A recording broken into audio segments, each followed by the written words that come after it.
Buenas noches y bienvenidos al segundo fin de semana del Festival de Cine Latinoamericano de Grand Rapids.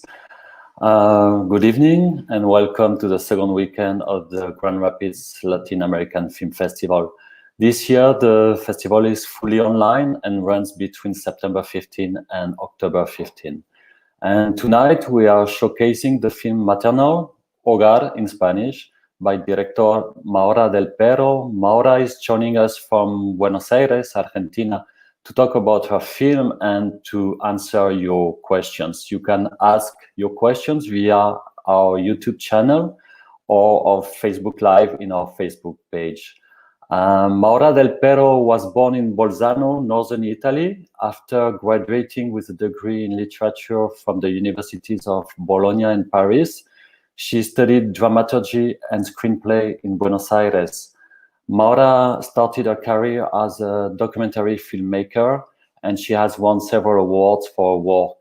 Her documentaries explore the limits between fiction and non-fiction. During the last 4 years, Maura has been teaching cinema in a center for teenage mothers in Buenos Aires, which inspired her to write her first fiction, Hogar, that you've seen this tonight. Maternal was released in 2019 and debuted at the Locarno Film Festival in Switzerland, where it was nominated for Best Picture Award. So, Maura, bienvenida. Es un placer tenerte con nosotros esta noche. Welcome, Maura. And it's really a pleasure to have you with us tonight. Thank you for being with us. First, let me tell you how much I enjoyed your film.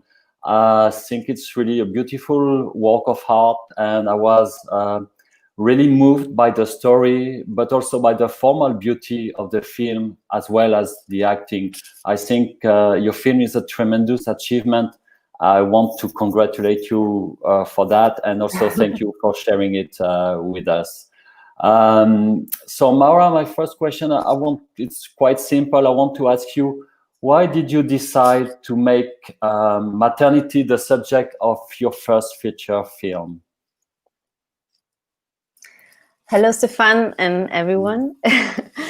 It was a very personal desire as a woman and as a director, because in my private life I was questioning about maternity, and so at the very beginning I was sure I wanted to do a film about maternity. I didn't know how and what about, but I knew the theme would be maternity. And since my personal answer to maternity was complex, I was sure it would have been a film about the complexity of maternity. And what I did first is something that has to do with my way of thinking cinema, and also my experience in documentary. I do a lot of investigation before talking about something. And so I began to investigate a lot, and I did a lot of interviews with mothers and known mothers, with women, and I discovered that this complexity was there in a lot of women, but I also discovered that they didn't want to confess it. They were a little ashamed about it. So I began to think about how in our Latin societies, I mean, the one I know more, which is the Italian and the Argentinian, we have such a big judgment about mothers, and women feel they should be the perfect mother. So I thought it was very important to do a film about the complexity of maternity, to focus on it, to be maternity being the protagonist of it, because it was not just an intimate desire. It had begun like a political and ideological necessity of saying, okay, let's talk about how beautiful and complex it is. So that was the very beginning. Okay, thank you. I have a question about the film characters, because I think many of them are built on contrast. On one side, for example, you have elderly Catholic nuns who cannot be mothers, and they live together with juvenile mothers and their children. Okay, you have also Lucy's wild and rebellious personality that contrasts with the personality of her best friend Fatima, who always follow the rules.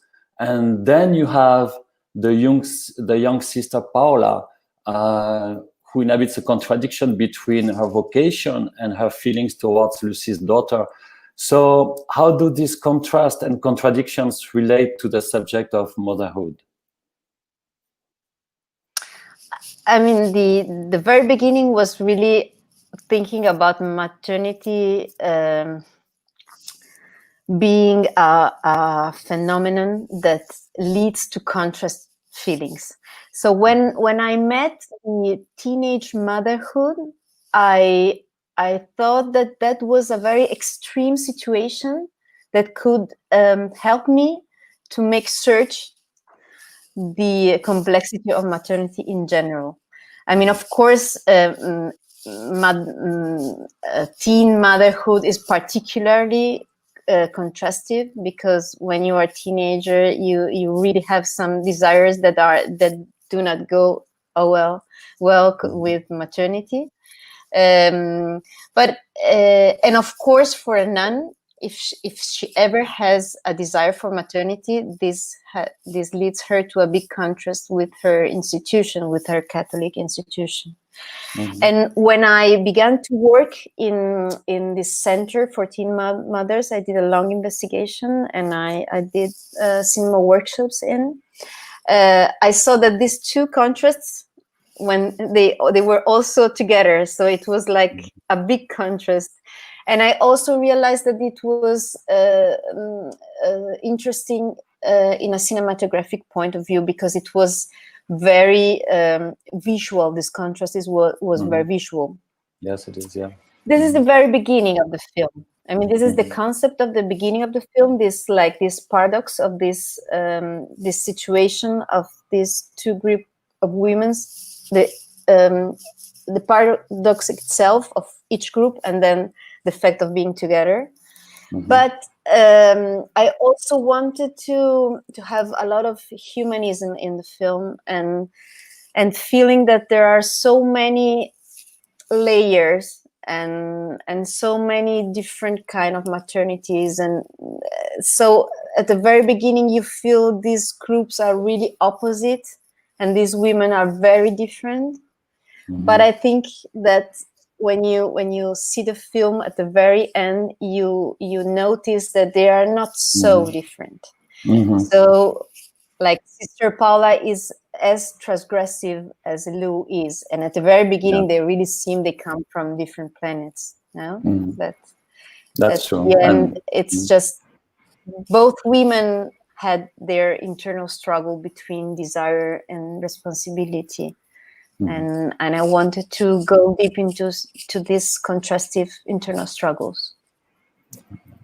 I have another question that came in the chat. It says, "Thank you for a beautiful film. We like it very much. I must confess, the ending caught me off guard.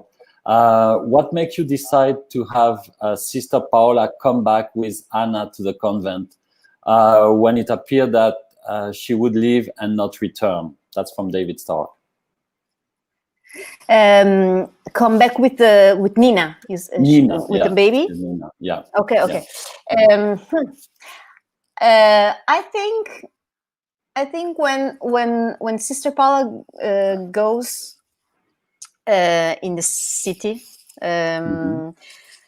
when she stops at the bus station, there is a moment in which the baby asks her, where is her mom? And I think this is a very bitter question to her.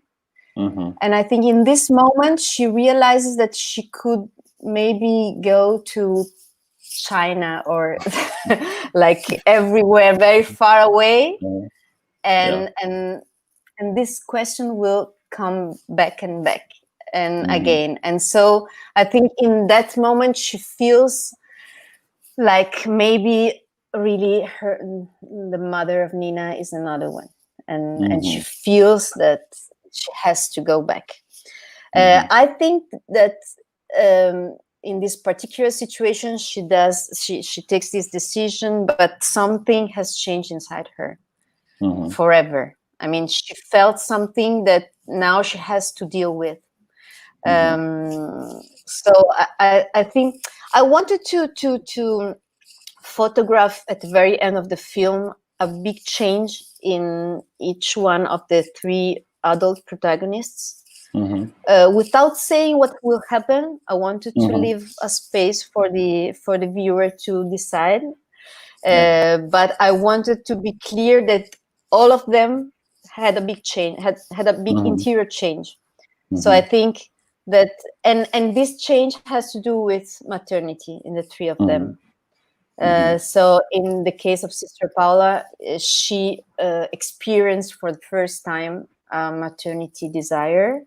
In the case of Patti, she has begun to see her maternity in a more positive way, also thanks to the meeting with Sister Paula, who is a maternal figure to her, and through the help of her little child and the newborn. And in the case of Lou, I think for the first time she feels she understands that being a mother is also being responsible, because for the whole film she's like a sister to her daughter. And by fearing to lose her, I think she understands for the first time that she has to pay attention, and if she doesn't want to lose her, she has to change her attitude. So that was the and as you were saying, it for me personally it was very important to leave an open ending at the end of the film, so we don't know what happened.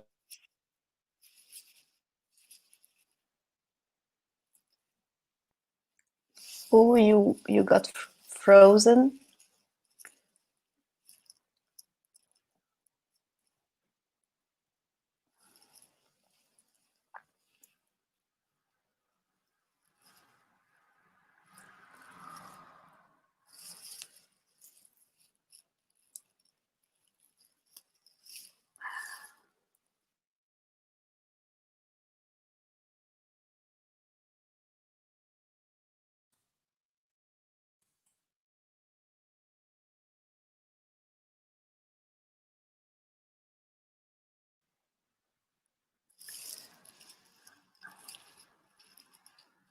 Okay, so you hear me. I cannot hear you anymore, but I can hear, and I read the question. Contrast between these two parallel words seem to be highlighted with the use sounds and colors. Can you talk more about formal aspects of how you show the contrasts? Okay. What I tried to do was to because when I introduced the project, when we were looking for the financing of the film, when I talked about, for example, the camera decisions, everyone was expecting a handheld camera because of the presence of all these teenagers and children.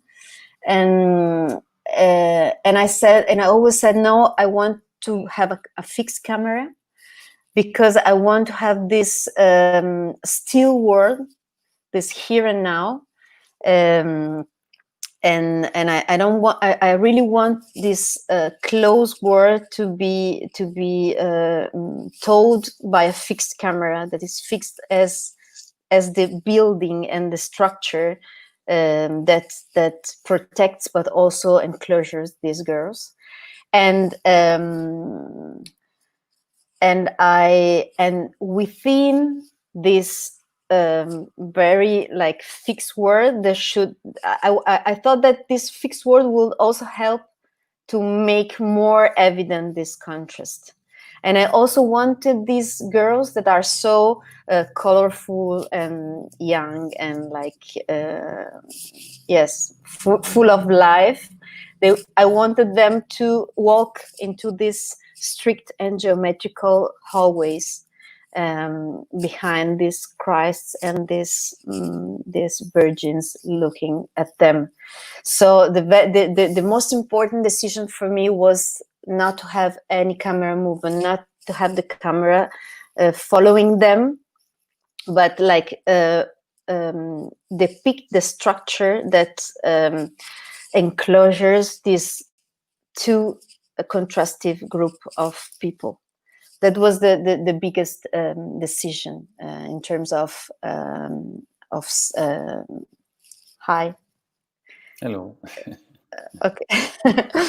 and then of course there was the decision of staying in and not going out. There's just one moment in which we go out, and it is with Sister Paula. Also, even if I think that we don't really go out in this moment, because we really, I use the camera on her, and we really stay in her inner side decisions. So in a way, like, we stay in her doubts. And also what I did in that moment is that when going back to the question before, when she decides to go back to the convent, that, for example, is the only moment in which the sound is not realistic.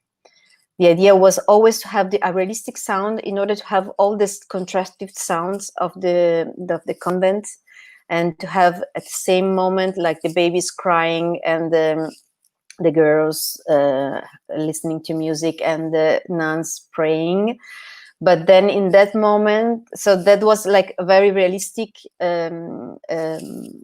the description of reality. But then in that moment in which Sister Paula decides, we did like a false sound that was like going her in her conscience, deciding this. So there's like a moment in which all the sound outside in the street, you don't hear it. You hear it in very far away, and you stay with her in her difficult decision. So those were like the more clear lines to respect for me, and also not to have a music soundtrack. The music we have is all inside. I mean, is the music the girls listen to, or is the music for example, the song the nuns sing? I wanted to create a real soundtrack of this contrastive location. Okay, I have another question relating to technique. A critic from Variety magazine suggested the relation between the woman in the shelter is portrayed in an almost documentary style. And I want to ask you, how has your experience as a documentarian influenced your film? Because as a documentarian, you explore the limits between fiction and non-fiction. And apparently this critic thinks that you, in your feature film, you're also exploring the limits between fiction and non-fiction. Yes, I mostly agree, because I think what I'm doing, this is my first fiction, but in a way, I think it's a path. It's an organic path I'm doing from documentary to fiction, and exploring this limit. My last documentary was a documentary with a lot of fictional elements, and this fiction is a fiction with a lot of documentary elements.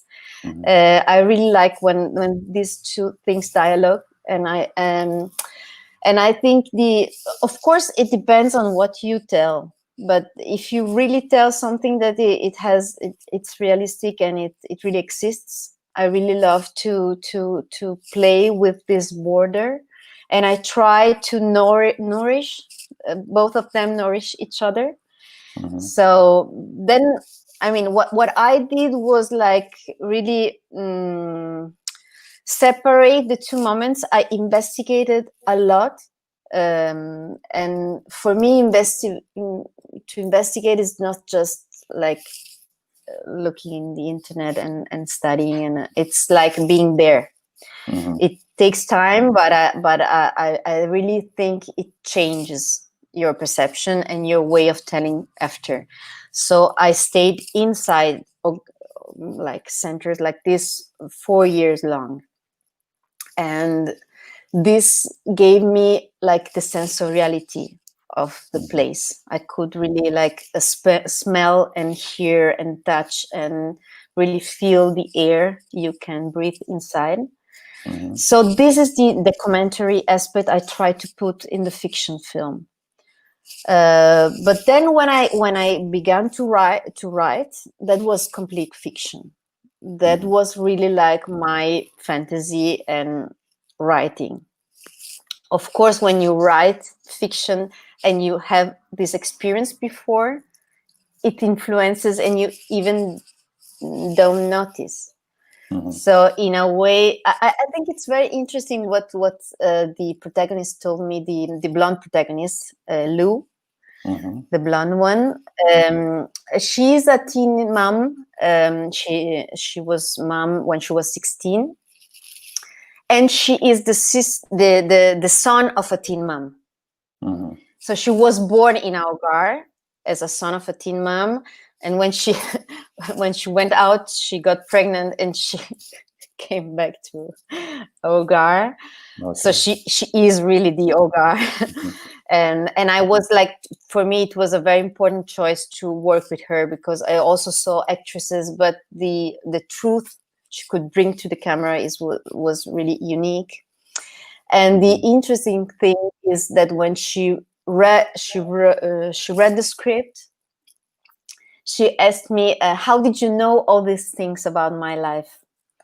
And I met her like 2 days before. Okay. I didn't know her.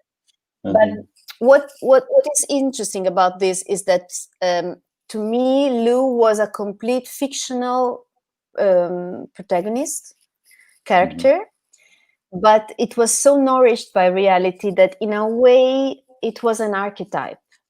It was something that happens in these places.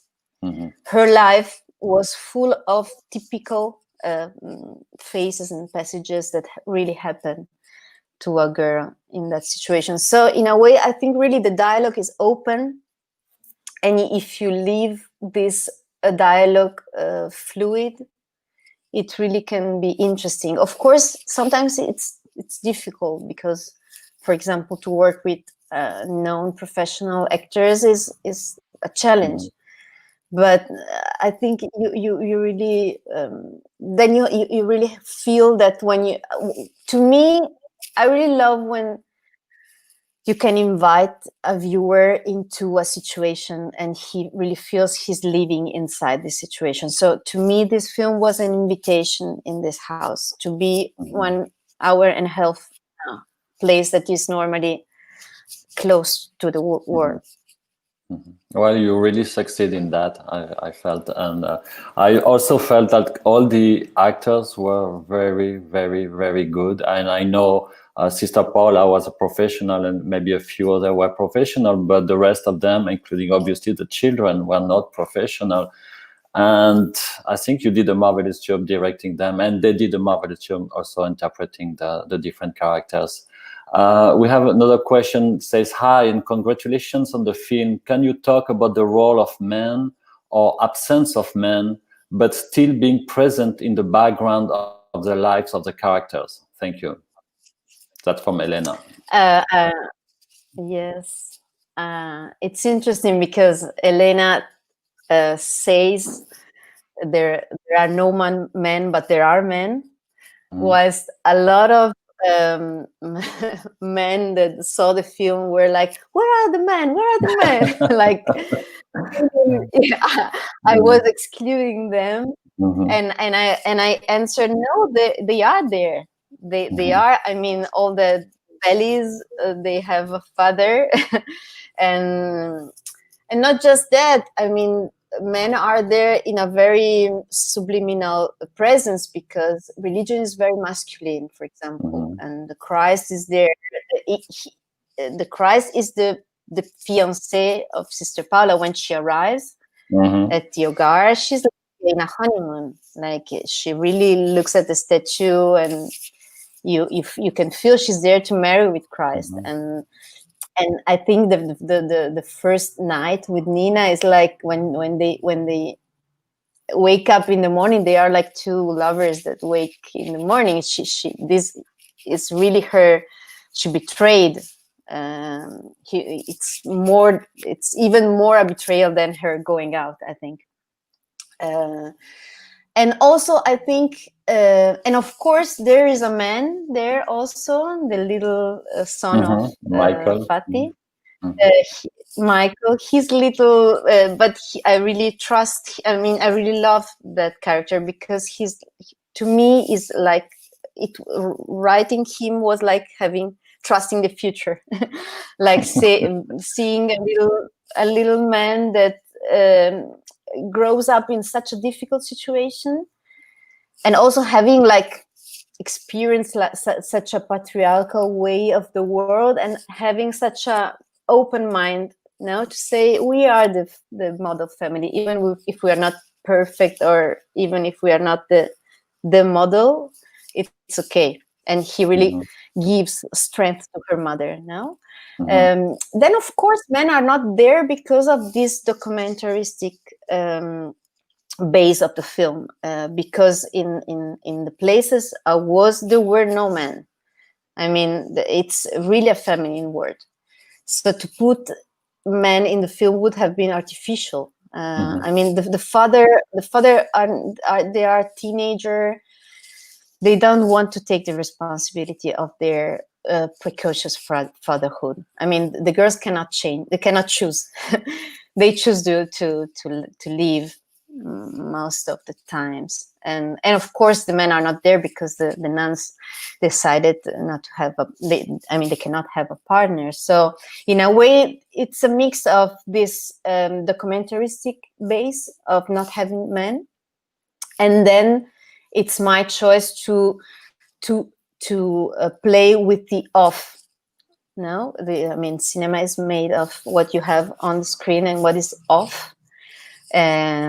So, for example, I wanted to have the only moment when I thought maybe this would be a man boyfriend Lou, when I still haven't decided to stay completely in. And then I decided I had to stay in, and it was more interesting for me to see the desire of this girl for a man outside we cannot see, because the interesting thing for me was that she was desiring a man that hits her, that is violent with her. And I was thinking, okay, this is so interesting to reflect about, that in our society there are girls that want this. How in this society, how does this desire is being created in this society? So these are the and she idealizes him in a way, because maybe he represents, I don't know, an escape from the place she is in. So, but it's interesting and complex. I have another question that says, you are such an inspiration for creating female-centric films. Do you have any advice for aspiring female directors and filmmakers? That's from Christina. I have the advice of being very determined and ambitious and patient, because it's difficult to be a woman filmmaker in this moment. I think in a lot of places in the world, some things are changing. In Argentina, for example, they are changing. In Italy, it takes time. So in a way, I think things are changing. What happened in Italy, for example, it's interesting.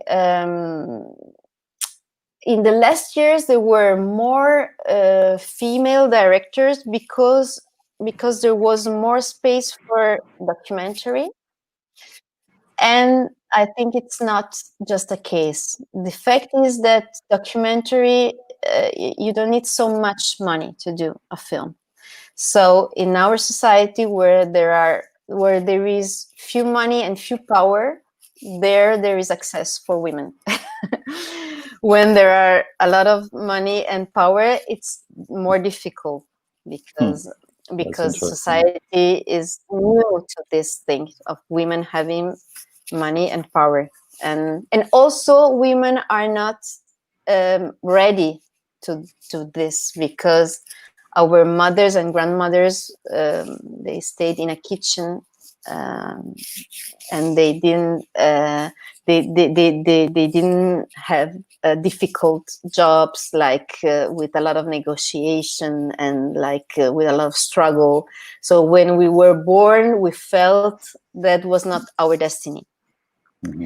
My advice is to try to have a more universal vision, and try not to listen to the inner voices that say to women that they are not able to, or that they cannot do, or they cannot afford.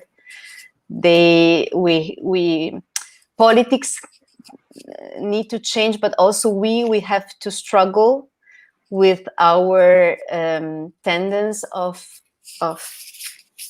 feeling we are not allowed to. So in a way, I think women should try to do things, even if it's difficult.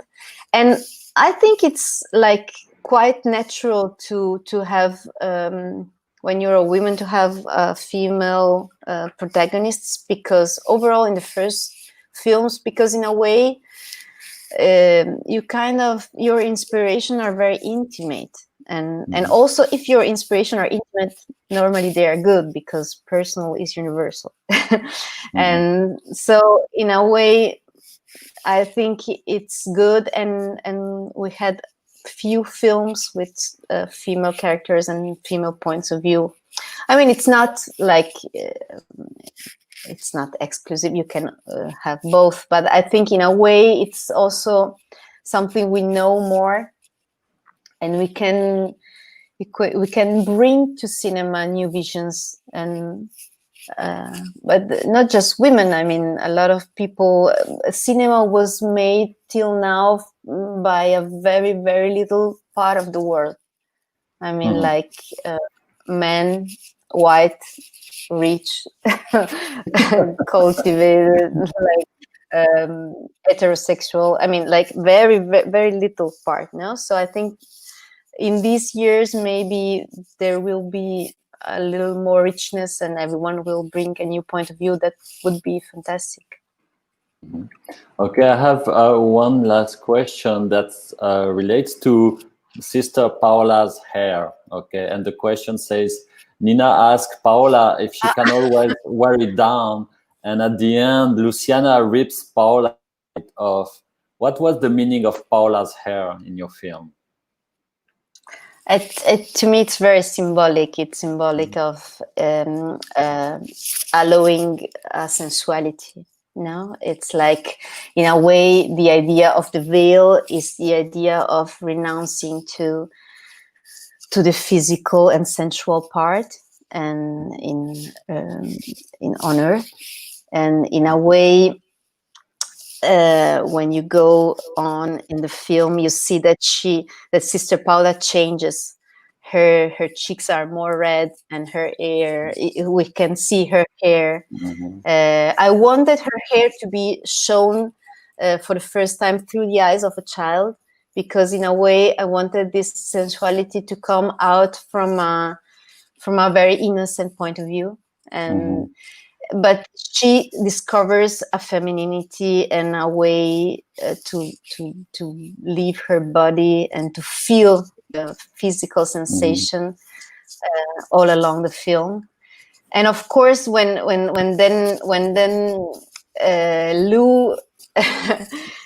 throws her veil at the end with this violent gesture, is a way to tell her, you're not a nun. I mean, she's very angry in that moment, and you are a thief. You are a daughter's thief. You know, like so I think it's very symbolic, of course, the veil, and we end up without her Catholic symbol on her. So she's like she's a character who is now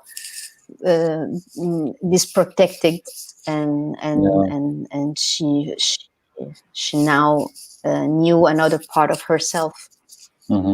And she seems like symbolically to be leaving her vows behind her, okay, like adopting a more motherhood position. But we don't know, because at the end she comes back to the shelter. She gives back Nina's to her mother, and then what's going to happen? We don't know. That's a question for the character to answer. So Maura, I wanted to thank you very much for participating in this Q&A, and thank our viewers too for accompanying us tonight. I want to remind you to join us tomorrow at 8 p.m. for the premiere of Temblores.